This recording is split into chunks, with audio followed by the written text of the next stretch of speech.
নমস্কার, দ্য রিপোর্টে স্বাগত।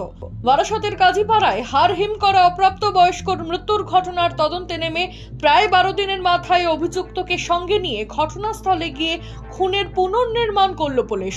উল্লেখ্য, 9 জুন বাবার কাছ থেকে টাকা নিয়ে দোকানে খাবার কিনতে গিয়ে নিখোঁজ হয়েছিল ওই ছাত্র। বারাসত থানা ও রেল পুলিশের কাছে নিখোঁজের অভিযোগ দায়ের করে তার পরিবার। প্রায় 3 দিন ধরে নিখোঁজ থাকার পর 13 জুন বাড়ির ঢিলছোড়া দূরত্বে শৌচালয় থেকে উদ্ধার হয় পচা গলা নিথর দেহ। ঘটনাকে কেন্দ্র করে উত্তেজনা ছড়ায় এলাকায়। এখানেই শেষ নয়, এই মৃত্যুকে কেন্দ্র করে বারাসত লোকসভা কেন্দ্র সহ বিভিন্ন জায়গায় রটে যায় ছেলে ধরার গুজব। এই গুজবকে কেন্দ্র করে দফায় দফায় উত্তপ্ত হয়ে ওঠে বারাসত, অশোকনগর, বনগাঁ, দেগঙ্গার বিভিন্ন এলাকা।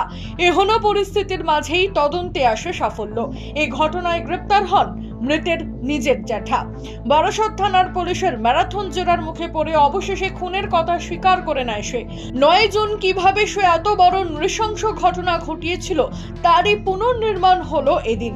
তার পাশাপাশি প্রশাসনের পক্ষ থেকে এও জানানো হয়েছে নিচের অপরাধ ঢাকতে ছেলে ধরার গুজব ছড়িয়েছিল অভিযুক্ত নিজেই। সোশ্যাল মিডিয়াতে যত ক্লারিফিকেশন আমরা আগে দিয়েছিলাম ওটা আমরা এখনো দিচ্ছি।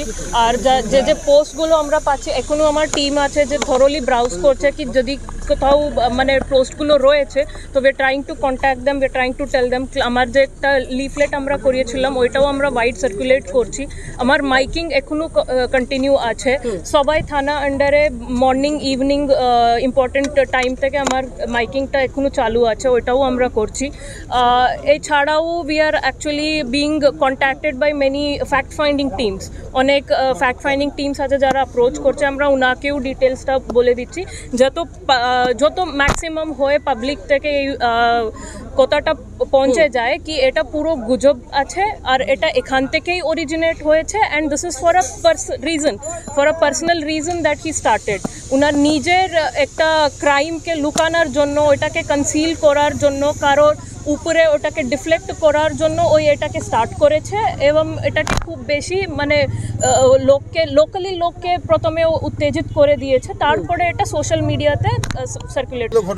এটাই মেইন অরিজিন, এটাই ওর মেইন উদ্দেশ্য ছিল। এটা করে নিজের উপরে না আসে, ডিফ্লেক্ট হয়ে যায় বলেই এটা স্টার্ট করে। আমার তো প্রথমে প্রায়োরিটি ছিল মার্ডারকে ডিটেক্ট করতে এবং ওটাকে অ্যাকচুয়ালি মানে বিভিন্ন আসবে to conceal his own crime what he has done.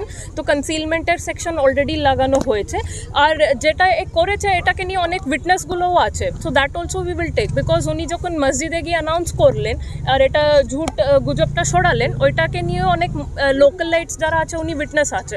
তো কনসিলমেন্টের সেকশন অলরেডি লাগানো হয়েছে, তার মধ্যে আমরা উইটনেসেসকে নিয়ে নেব। ম্যাডাম, খুনের সাথে জড়িত আর কেউ আছে যাদের এখনো গ্রেফতার হয়নি? না, এই নিজে করেছে, একা করেছে, উনি ওটাই স্বীকার করেছে। শান্তনু বিশ্বাস, দ্য রিপোর্ট, বারাসত। সমস্ত খবরের আপডেট পেতে লাইক করে সাবস্ক্রাইব করুন দ্য রিপোর্ট চ্যানেলটি। সেই সঙ্গে বেল বাটন প্রেস করতে ভুলবেন না। আপনাদের একটা সাবস্ক্রিপশন আমাদের জন্য অত্যন্ত মূল্যবান। জয় হিন্দ।